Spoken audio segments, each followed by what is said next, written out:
Ahojte všichni, já jsem si pro vás připravil kuličkovou dráhu s naší mejzinkou, Číčinkou. A tady je kuličková dráha, kde tady spadly dráhy. Dneska to padá. Já to...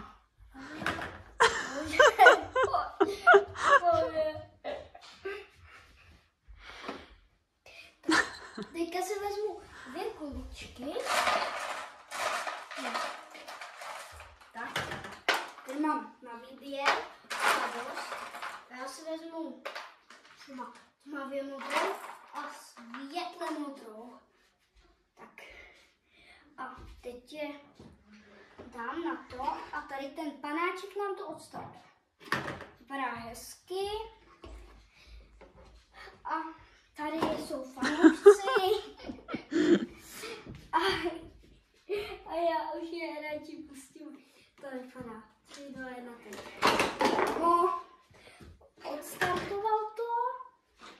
A tady jsme spadli hnedka vedle toho. Tak.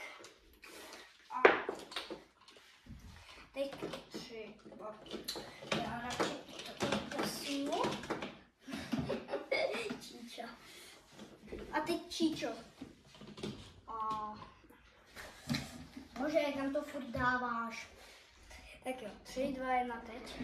A jak vidíte, vyhrála to tmavě modrá.